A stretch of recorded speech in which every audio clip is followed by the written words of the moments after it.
let me ask you this simple question. Who is the first person that comes to your mind when I say the word influential? What about strong, courageous? Who do you look up to? A month ago, I asked the same set of questions to a group of kids in the 3rd grade, a set of innocent eyes with a fresh perspective. Their top answers? Superman, Wonder Woman, Batman.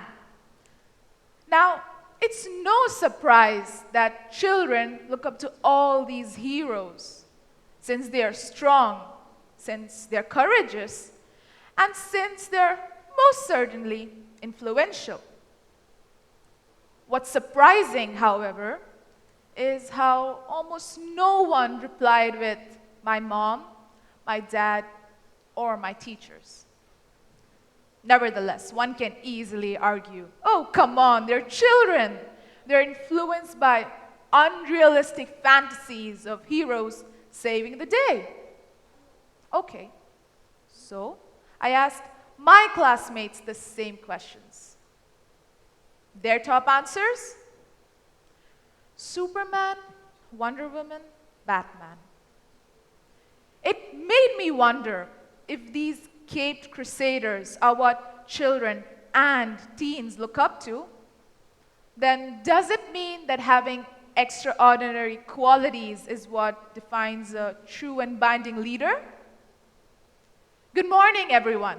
My name is Rosalyn, a firm believer of the fact that leadership is an innate quality, a quality found in each and every one of us, making us all people that anyone can look up to, not necessarily only superhumans. Over time, I have come to realize that we have made leadership into something greater than us, something beyond us. It seems scary because it's associated with tasks of bravery, changing the world every day, and being the muscular mastermind. People think these are superpowers, Kryptonians with a huge S on their chest. Some time ago, I asked someone, what do you think makes a leader? Unsurprisingly, she replied with, do something extraordinary, work hard, and do something that everyday people can't. And that's when it struck me. We think of leadership as a badge to earn. But do you know the result of such thinking? Clearly, with such an attitude, all we are doing is devaluing ourselves. We are underestimating the tasks we can do every day. We take incidents where we truly are leaders and we don't let ourselves take credit for it. We all want to be leaders. Everyone wants to lead. But do we really need to be termed a leader to lead? All you need is passion. A passion to make a difference. Here is another question for you. What do you think Bill Gates, Melinda Gates, Mother Teresa, and Mahatma Gandhi all have in common? These are men and women who have changed the way we perceive leaders. They have transformed our world and have inspired others to do so with their passion to lead. But with all their big names, if you think you're too small to make an impact, think about a fly. Just imagine something so small yet so persistent ruining your entire night's sleep. Although it was small, yet it did annoy you. Here is the billion-dollar question, though. How do we become leaders? Do we need millions of dollars? Do we need a huge fan base? Or an authoritative command attitude? If you answered yes to any of these questions, then buckle up because this is going to be a long, long drive. Leadership isn't about beating on people's heads. That's assault, not leadership. The secret ingredient to being an awesome leader is merely just to have the passion to lead. If you have a strong desire to make a difference, it will show in your daily actions. If you have read the news recently, I'm pretty sure you must have come across the headlines. Tuber grandpa chef who fed the needy dies at 73. And this was only 3 weeks ago. A simple attire, a handlebar mustache, and lots of passion for food. This is what we remember about Grandpa's kitchen, showing millions of fans how to cook with the most basic of facilities. Narayana Reddy cooked for the unfortunate. All he wanted was to entertain people by cooking food and satisfying the hungry. But why did Grandpa do this? Was there a motive? Any reason? The only motive Grandpa had was to serve the society.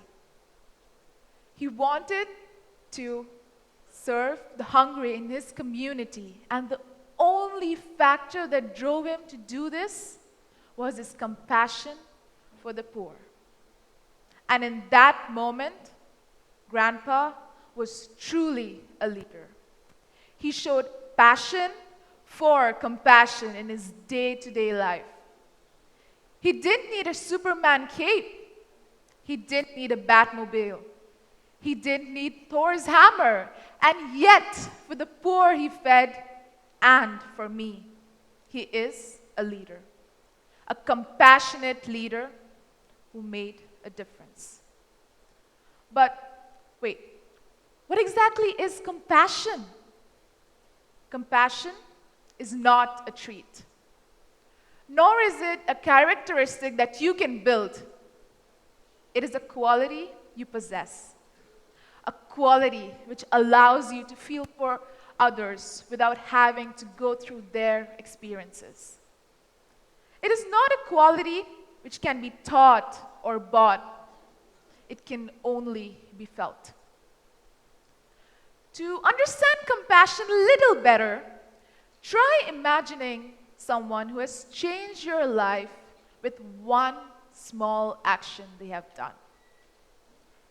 I don't know about you, but I know for a fact that I have such people in my life who motivate and inspire me to do my best in every possible way. Any guesses?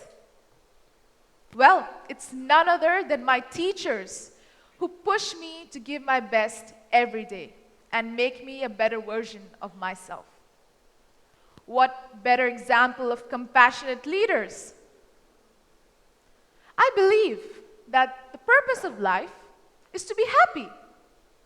From the time of our birth to the end of time, we all want happiness, and no one wants sorrow. And at the end of the day, a deed out of compassion brings the greatest happiness to our nature. Our world, they say, is not a place where such beliefs have much influence or power.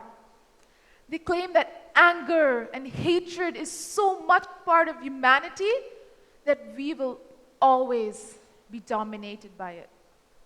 But I stand against that. I think a compassionate act can and will always dominate us, change our perspective.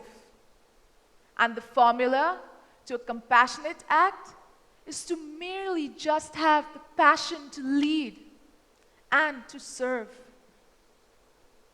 Every morning when I walk into school, I see all these cute little children dragging along with them their cartoon character trolley bags. And oh my, must I tell you, Their bags are twice their size. Well done, education system. And also further in the distance, I would see some older children picking up those bags and helping those little children climb the stairs. And if that is not an everyday act of compassionate leadership, then I really don't know what it is. If you consider leadership as something beyond yourself, you find excuses to not expect it out of yourselves and of others in your everyday life. But if you embrace this role and consider the fact that all of your actions can influence other people's lives, you become an everyday leader. I talk to people, I help people, and that changes their lives without me even realizing what I have just done.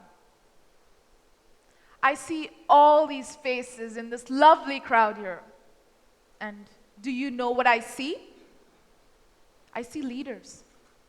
I see leaders in each and every one of you. And it's just waiting eagerly and restlessly to be brought out.